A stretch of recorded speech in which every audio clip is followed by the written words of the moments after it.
ఇందా 200 అడిగావుగా. థ్యాంక్స్ తాతయ్య. ఇలా అందరి దగ్గర అప్పులు చేసే బదులు పార్ట్ టైం జాబ్ ఏదైనా చేసి పాకెట్ మనీ సంపాదించుకోవచ్చు కదా అన్నయ్య. నాకు తెలియదులే, చదివింది ఇంటరు, చేసేది బోర్డు టైలరింగ్ ఉద్యోగం. ఆ మాత్రం దానికే సలహా సంఘ అధ్యక్షురాల సలహాలు ఒకటి. ఏయ్, నేను ఎంబీఏ చదివింది నీలాగా చిల్లర ఉద్యోగాలు చేసుకోవడానికి కాదు. పని చూసుకో. అమ్మా, నేను ఫ్యాక్టరీకి వెళ్తున్నా. అలాగే. ఏమండి, పెద్దమ్మాయి దగ్గర నుంచి ఉత్తరం వచ్చింది. నిన్ననే వచ్చింది. మరి చెప్పలేదే? పుట్టినరోజు నాడు మిమ్మల్ని బాధ పెట్టడం ఇష్టం లేక. నాన్న, మీరంతా క్షేమం అనుకుంటున్నాను. మేం మాత్రం ఇక్కడ క్షేమంగా లేము. మొన్న మీ అల్లుడు గారు ఆఫీస్ నుండి రైట్ సైడ్ వస్తుంటే రాంగ్ సైడ్ నుంచి ఓ సైక్లోడ్ వచ్చి ఇన్ని గుద్దేసి కాలు విరగొట్టుకున్నాడు. ఇప్పటి హాస్పిటల్లో జాయిన్ చేస్తే ఆపరేషన్ చేయాలి, 6,000 కట్టమన్నారట. కట్టనంటే ఈయన్ని జైల్లో పెట్టిస్తామని బ్లాక్మెయిల్ చేస్తున్నారు. దాంతో ఆయన బెంగ పెట్టుకున్నారు. మా దగ్గర 500 ఉంది, మిగతా 5,500 పంపిస్తారని ఎదురు చూస్తూ మీ ధనలక్ష్మి. ఆ లెటర్ చించేయండి నాన్న. ఎందుకమ్మా? ఆ లెటర్ అందలేదని చెప్దాం. ఇంకో లెటర్ వస్తుందమ్మా. అదే అందలేదంటావు. అప్పుడు అక్కే మన ఇంటికి వస్తుంది. ఏంటి గురుగారు అలా డల్గొట్టేశారు? పెద్దమ్మాయి గారి దగ్గర నుంచి ఉత్తరం వచ్చిందా? నీకెలా తెలుసురా?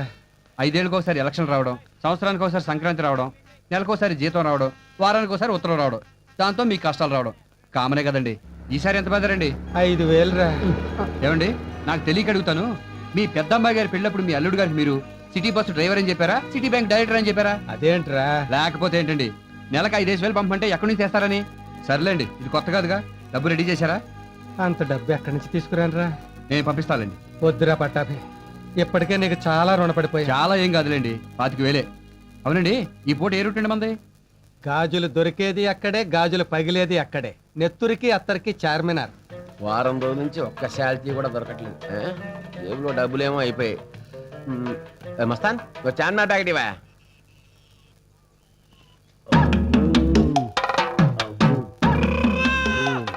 ఏంటో గోలి సోడా కొట్టండి.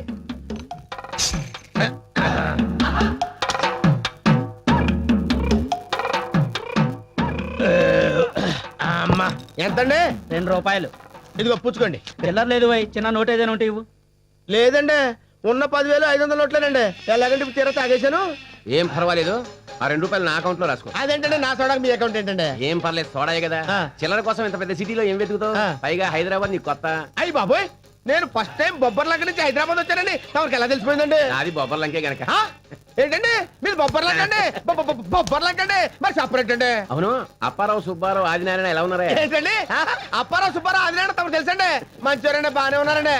ఏమండి ఆగండి, మన ఊరి చెరువు గట్టు పక్కన సత్యమ్మ గారి మనవడు హైదరాబాద్ లో మంచి పొజిషన్ లో ఉన్నాడు అన్నారు. కొంపదీసి తమరేంటండి? కరెక్ట్ గా పట్టేసావా? పట్టేశానండి, నేను పట్టేస్తానండి బాబు, నేను పట్టేస్తానండి. నా తెలివితేటలు గొప్ప తెలివితేటలండి బాబు. చూస్తే తెలుస్తుంది. ఏం పని మీద వచ్చావు? మరండి మా నాన్నగారు నన్ను ఎప్పుడు పనికిరానిదవా అని తిడుతుంటాడండి. అందుకని ఇంకా లాభం లేదనుకుని దానియమైన డబ్బులు సావుకారు దగ్గర ఉన్నాయి కదండి, ఆయనతో చెప్పకుండా తీసుకొచ్చానండి. మంచి పని చేసావా? నేను ఎప్పుడు అంతేనండి. ఈ చార్మినార్ దగ్గర సీర్లు గాజులు చీపుగా అమ్ముతారంట కదండి, ఈ డబ్బు పెట్టుకుని కొనేసుకుని మా ఊరు వెళ్ళి పెద్ద షాప్ పెట్టేసుకుంటారండి. నిన్ను అందుకే పనికి మాల ఎదవా అని మీ నాన్న. అదేంటండి మీరు కూడా? లేకపోతే 10,000 పట్టుకుని చీప్ గా చీరలో గాజులు కొనుక్కుంటావా? ఎంత చార్మినార్ కొనుక్కోవా? ఇది కొనుక్కొని నన్నేం చేసుకోమంటారండి? దర్జాగా దాని ముందు కుర్చీ వేసి కూర్చో. చార్మినార్ చూడడానికి వచ్చే వాళ్ళకి టికెట్ ఎట్టు, కింద నుంచి 5 పై నుంచి 10. దాని ముందు నిలబడే ఫోటోలు తీసుకునే వాడికి 15 రూపాయలు ఎట్టు. డబ్బే డబ్బు, అంతేకాదు. సినిమాలో పోలీస్ ఆఫీసర్లు ఇలాంటి ఎరగదీసే సీన్స్ అన్ని ఇక్కడే షూటింగ్ చేస్తారు. కాల్ షీట్ 5,000 ఎట్టు. ఏంటండి షూటింగ్ ఇక్కడ చేస్తారండి? అంటే చిరంజీవి గారు వస్తారండి? సరేంటయ్యా, ఇక్కడ షూటింగ్ చేసుకుంటానని బతిమాలుకుంటాను నిన్ను. ఏంటి ఏంటి నన్ను బతిలాడతారా? చిరంజీవి గారు నన్ను బతిలాడతారా? అయ్యి బాబాయ్, నేను చాలా లక్కీ పిల్లనండి. అవును, ఇది ఎవరి దగ్గర కొనాలండి? నా దగ్గరే. చార్మినార్ నీదా? నేను నమ్మను. అందుకే నేను మీ నాన్న పనికి మాలి ఎదవా అని తిట్టేది. ఏమస్తానా, నేనేం కొన్నానయ్యా? చార్మినార్. ఓహో, చాలా. గవర్నర్ తోటి సీఎం తోటి కూడా చెప్పించనా? అయ్యి బాబా కోపడతారేంటండి? ఒక వస్తువు కొనుక్కునేటప్పుడు కాస్త మంచి చెడ్డ చూసుకుంటాం కదండి. అవును, నాకు సందేహం అండి. అడుగు. ఇప్పుడు ఇంత పెద్ద చార్మినార్ మంచి సెంటర్ లో ఉంది, ఎందుకు అమ్మేస్తున్నారండి? Income tax problem. పైగా మంది బొబ్బల రంక రిలేషన్షిప్. 10,000 చాలు. ఏంటి 10,000? Dead sheep. అదిగోండి, ఉంచేయండి. ఏమండి 1 మినిట్ అండి. అంతా మీకు ఇచ్చాను అనుకోండి, సోడా కట్ట తాగడానికి ఇబ్బంది అవుతుంది. ఒక 500 ఇలా ఇచ్చేయండి. టికెట్ పెట్టే గంటలో వస్తుందా? అన్న చెప్పడం మర్చిపోయాను. ఏంటండి? చార్మినార్ కంపెనీ వాళ్ళు పెట్టి మీద మన బొమ్మ వేసుకుంటున్నారు. నెలకు 10,000 రాయల్టీ ఇస్తారు. అది కూడా నువ్వే తీసుకో. సత్యమ్మ గారి మనవడు చాలా గడుసోడు అనుకున్నాను. తెంగరోడే. లేకపోతే ఇంత పెద్ద చార్మినార్ సిగరెట్ పెట్టాము ఇంత చీప్గా అమ్మేస్తాడా? ఎలా బతుకుతాడు ఏమో. ఎవడు అక్కడ? చార్మినార్ పక్క తప్పకండి తప్పకుండా నాదది. రేపు బాగున్నాం బోర్ కొడుతోంది, సినిమాకి వెళ్దామా? తెలుగు సినిమాకి అయితే నేను రానురా. ఇంగ్లీష్ నీకు అర్థం కాదు కదా. అందుకే వెళ్ళేది. రేపో మాపో అమెరికా వెళ్ళాల్సిన నేర్చుకోవద్దంటే రేయ్ నిన్ను కూడా అమెరికా రానిచ్చేస్తే ఇక ఇండియాలో ఉండేది ఎవడరా? ఉండకూడదా? అసలు ఇండియాలో ఎవరు ఉండకూడదు. అక్కడికి వెళ్ళాలంటే అర్హతలు ఉండాలి బాబు. అమెరికా వెళ్ళాలంటే అర్హతలు కావాలంటే వీడెవడరా? మన రాజుగాడు. చా ఏడ్చాడు. అరే మన ఏసీ గాడికి ఏం అర్హతలు ఉన్నాయని అక్కడికి వెళ్ళాడరా? వాడి టైం బాగుందిరా. వాడిది ఏమొచ్చిదా? హెచ్ఎంటి. నీ అబ్బా వాడు అమెరికా వెళ్ళి ఏం చేస్తున్నాడు తెలుసా? ఇండియన్ రెస్టారెంట్ లో మిరపకాయ బజ్జీలు ఉల్లిపాయ పకోడీలు అమ్ముకుంటున్నాడు. అయితే ఏంట్రా? అయితే ఏంటి? మన డబ్బులు 60,000 జీతం. ఇక్కడ ఇంజనీర్ గా 10,000 సంపాదించడం కన్నా అక్కడ అడుక్కు తిన్న రెస్పెక్టే వేరు. Correct GK. నువ్వు కూడా ఏదో ప్లాన్ చేయి, మనం కూడా అమెరికా వెళ్ళిపోదాం. రే మనలాంటి మిడిల్ క్లాస్ వాడికి వీసా రావాలంటే అన్ని ప్రాబ్లమ్స్ రా. బ్యాంక్ డిపాజిట్ అంటారు, ఇన్కమ్ అంటారు, ట్యాక్స్ కట్టాలంటారు. మరి అందుకే మన బిల్ క్లిటర్ వచ్చినప్పుడు మన కాళ్ళ మీద పట్టి రిక్వెస్ట్ చేసుకుందాం రా. టాయిలెట్ పక్కన కూర్చోబెట్టుకుని మనం తీసుకెళ్తా అంటే నా మాట విన్నావు కాదు? రే వాడు మన రాంబాబు గాడు కదూ? అవునరా వాడే. Hi everybody. ఏంట్రై గెటప్ సెటప్ అంటే కొంపదీసి నువ్వు కూడా ఫారెన్ వెళ్ళొచ్చావా? పెళ్లి చేసుకోబోతున్నా. పెళ్ళా? నీకా? ఏ కాకూడదా? అది కాదురా, ఉద్యోగం సద్యోగం అది లేకుండానే. మరి అదే బాబు లక్. ఇంతకీ పిల్లెవర్రా? అదిగో కార్లో ఉంది చూడండి రా. తల్లిలో ఉంది, అది పిల్లేమిట్రా? అయితే ఏంట్రా? 50 ఏళ్ల వయసు కూడా ఉన్నట్టుంది కదరా? ఏజ్ దే ఉందిరా, మనసు ఉండాలి, మనీ ఉండాలి. అంటే ఆంటీకి బ్యాంక్ అకౌంట్ లో 50 లక్షల క్యాష్ ఉంది. 50 లక్షల ఖరీదు చేసే బంగ్లా, 50 ఎకరాల ద్రాక్ష తోటలు, ఓ 3 కార్లు ఉన్నాయి. 2-3 పిల్లలు కూడా ఉండాలి. ఉన్నారు. కనిపెట్టాల్సిన కష్టం కూడా లేదు. ఆవిడే నన్ను కనిపెట్టుకుంటుంది. ఫ్రీగా ఇలా కూర్చుని సొల్లు కబుర్లు చెప్పుకోవడం కంటే ఇదే బెటర్ అనుకుని ఫిక్స్ అయ్యాను. రేపు పొద్దున్నే పెళ్లి, తప్పకుండా రావాలి. వస్తాను గాని నాకు కూడా ఇటువంటి ఆంటీ ఉంటే చూసి పెట్టరా. డబ్బుంటే చాలు, ఎయిడ్స్ ఉన్నా పర్వాలేదు. అలాగేరా. Anyhow many happy returns of the day రా. ఎప్పుడేమన్నా తెలియదు నీకు. Wish you happy married life అన్నా. థ్యాంక్ యూ రా. సేమ్ టు సేమ్ రా. సరేరా, ఉంటాను. బాయ్. bye. తప్పకుండా రావాలి అందరూ. బాయ్. అరే జీకే, అర్జెంట్ గా మనం బంజారా హిల్స్ పోదాం పదా. దేనికిరా? ఇలాంటి కాస్ట్లీ ఆంటీలు అక్కడే దొరుకుతారా? అయితే మనం కూడా వాటర్ రూట్లోనే వెళ్దాం.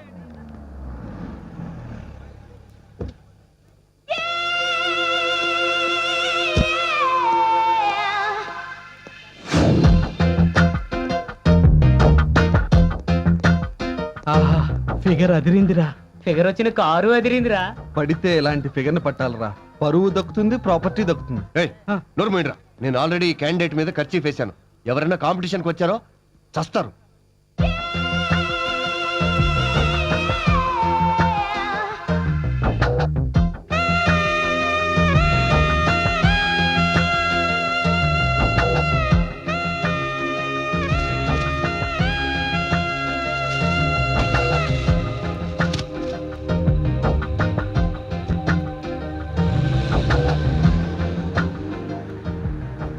ఖచ్చితంగా ఈ అమ్మాయిది బంజారా హిల్సే. లైన్ వేసి పడేస్తే హ్యాపీగా హనీమూన్ అకౌంట్లో అమెరికా వెళ్ళిపోవచ్చు. ఈ అందాల రాసి ఏ గొప్పింటి అమ్మాయో.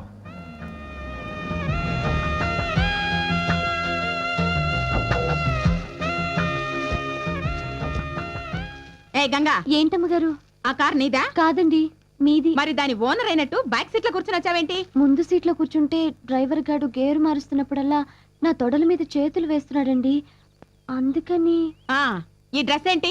చీర చిరిగిపోతే మీ ఆడపడుచు గారు ఇచ్చారమ్మా. ఇస్తే ప్రిన్సెస్ డయానాలా పోజు కొడుతూ ఊరెగుతావా? పని మనిషివి, పని మనిషిలా ఉండు. వెధ వేషాలు వేసావంటే పనిలోంచి పీకి పారేస్తా. వెళ్ళా.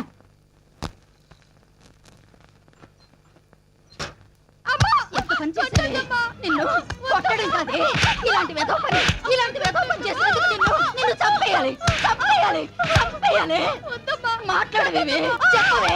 ఎన్నాళ్ళైంది చెప్పు. 3 నెలలైందమ్మా. భగవంతుడా, 3 నెలలైతే ఇప్పుడంటే చెప్పడా? ఇంత జరిగితే ఒక్క మాట నాతో చెప్పి చావచ్చు కదే. ఏవే, 10వ తరగతి కూడా పాస్ అవ్వలేదు, అప్పుడే నీకు ఇదే పడుకుంటే.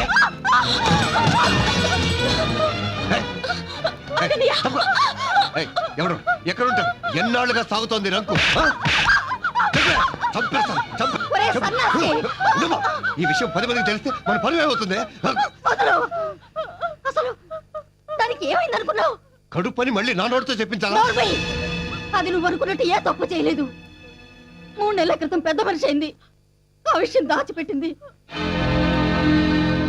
అది దాచుకోవాల్సిన కర్మే పట్టిందే. దాచుకోకుండా మీ అందరికీ చెప్తే ఊరంతా పందిరేసి పండుగ చేస్తారా? చాలే నోర్మి. ఆడపిల్ల పెద్ద మనిషి అవడం అంటే అదొక పండగేనే. 10 మంది ముత్తైదువుల్ని పిలిచి పట్టు చీరలు పెడతావా? నీకు జాకెట్ ఒంటి మీద ఉంటే 2 జాకెట్ దండం మీద ఉంటుంది. అయినా కూడా 10 మందికి తాముళ్ళని ఇచ్చి జాకెట్ గుట్టలు పెడతావా? ఊరందరికీ భోజనాలు పెడతావా? తప్పదు కదమ్మా, ఆచార వ్యవహారాలు. ఇవి ఆచారాలు కాదమ్మా, లేనిపోని ఆర్భాటాలు. మధ్య తరగతి మనుషులు తాతుకు మించి చేసుకుంటున్న ఆడంబరాలు. నువ్వు చెప్పింది నిజమేనమ్మా. మన స్తోమతకు తగ్గట్టుగానే చిన్న ఫంక్షన్ చేస్తే నలుగురికి ఈ విషయం తెలిసి పెళ్లి సంబంధాలు తెస్తారని ఈ సాంప్రదాయం పెట్టారు. నెలకి నాకు 50 రూపాయలు ఫీజు కట్టడానికి నాన్న అవస్థలు పడుతున్నాడు. పెద్దక్క పెళ్లికి చేసిన అప్పే ఇంకా తీరలేదు. రెండోక పెళ్లి చూపులకి డబ్బే లేదు. నేను ఇంకా చిన్న పిల్లనేనని ఊపిరి పీల్చుకుంటున్న నాన్నకి, నాన్న నేను పెద్ద మనిషిని అయ్యాను, నేను పెళ్లికి రెడీ అయ్యాను నాన్న అని ఎలా చెప్పమంటావు?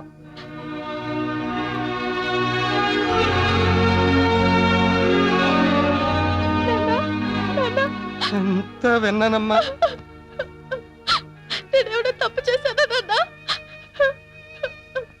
లేదమ్మా, నువ్వు నిజంగా పెద్ద మనిషివయ్యావు, పెద్ద మనిషివయ్యావు.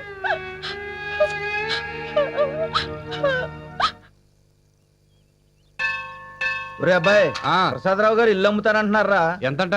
3,70,000 చెబుతున్నారు. వాస్తు బాగుందా? బాగుంటే మాత్రం అంత డబ్బు ఎక్కడుంది మన దగ్గర? ఇప్పుడు కొంత ఇచ్చి మిగతా తర్వాత సర్దామని చెబుదామే. అయ్యగారు వచ్చారా? అదేంటి గురుగారు మీరు వచ్చారు? కబురు చేస్తే నేనే వచ్చాడుగా. పర్వాలేదురా, ఎప్పుడు చూసినా ఏదో పని చేస్తూ ఉంటారు. ఎంత ఓపికరా మీకు? 4 రాళ్ళు సంపాదిస్తేనే కదా బాబు 4 ఏళ్ళు నోట్లోకి వెళ్ళేది. ఎంత కావాలండి? నాకు డబ్బు అవసరం అని మీ తండ్రి కొడుకులకి ఎలా తెలిసిపోతుందిరా? రండి బాబు, కూర్చోండి. అడుక్కోవడానికి వచ్చిన వాడికి మర్యాదలు ఎందుకులే అమ్మా. అదేం మాటలండి, మీరు కూర్చోండి. పెద్దమ్మాయి గారికి పంపాలండి. లేదురా, 3వ అమ్మాయి పెద్ద మనిషి అయింది. ఎంత మంచి వార్త చెప్పారు బాబు. అయితే మా అందరికి పప్పన్నం పెడుతున్నారన్నమాట. ఇదిగో బాబు, ముందే చెప్తున్నా, కూరగాయలన్నీ నేనే సప్లై చేస్తాను. దానికి వేడుకలేం చేయట్లేదమ్మా. మరి డబ్బు? 2వ దానికి పెళ్లి చూపులు ఏర్పాటు చేశాను రా. అమ్మాయిని చూసుకోవడానికి ఎల్లుండి మగ పెళ్లి వారు వస్తున్నారు. సంబంధం కుదిరితే పెళ్లి చేసేస్తారండి? పెళ్లి చేయడానికే కదరా ఈ తిప్పలన్నీ. పెద్దింటి సంబంధం ఏర్పాట్లు అవి చెయ్యాలి. ఓ 3,000 ఉంటే. అలాగేనండి. రేయ్, దిబ్బేలోంచి 3 ఏళ్ళు పట్రా. నీకు దేవుడన్న పేరు మీ నాన్న నా కోసమే పెట్టుంటాడ్రా. ఊరుకోండి, ఎలాగోలా ఈ సంబంధం కుదిరి పాపకు పెళ్లి అయిపోతే. నేను తట్టుకోలేను స్వామి. ఎలాగోలా ఈ సంబంధం కుదరకుండా చేయి స్వామి. దీంతో నీ బాకీ 28,005 రూపాయలు అవుతుందిరా. 5 రూపాయలు ఏంటండి? పోయిన నెలలో నాకు ఒంట్లో బాగుండక మీ నాన్న రిక్షా ఎక్కానులే. భలే ఊరే, దానికి లెక్క కడతారేంటండి? నీ కష్టాన్ని ఉంచుకోలేనురా. ఒరే పట్టాభి, మీ ఇంట్లో టేబుల్ ఫ్యాన్ ఉంది కదా? ఉందండి. ఒక్కసారి ఇస్తావా? పెళ్లి వారు వస్తున్నారు. మీ అమ్మాయి మాకు బాగా నచ్చింది. వచ్చిన ప్రతి అడ్డమైన విధం ఇదే మాట అన్నాడు. ఏంటి? అబ్బే ఏం లేదండి, అమ్మాయి నచ్చిందంటున్నారు కదా, మరి కట్నం అది. ₹1 వద్దు. కొంపదీసి ఈ కొంప రాసిచ్చేయమంటారా? ఏమొద్దు, పెళ్లి మాత్రం గ్రాండ్ గా జరిపించండి. ఎందుకంటే అమెరికా నుంచి నా ఫ్రెండ్స్ అందరూ వస్తున్నారు. అందుకే ఏ గ్రాండ్ కాకతీయాలోనో అరేంజ్ చేయండి. అలాగే బావగారు. మీ స్తోమత ఏంటో మాకు బాగా తెలుసు కాబట్టి ఓ 1,00,000 మించకుండానే చేసేద్దాం. 1,00,000? దానికి ఎన్ని సున్నాలుంటాయి కూడా మర్చిపోయాం మేము. రాయ్, నువ్వు మాట్లాడుకో. అబ్బాయి అన్న దాంట్లో మాత్రం తప్పే ఉందండి. అంత డబ్బు ఎక్కడి నుంచి తెస్తాం? తల తాకట్టు పెట్టి తెస్తానే.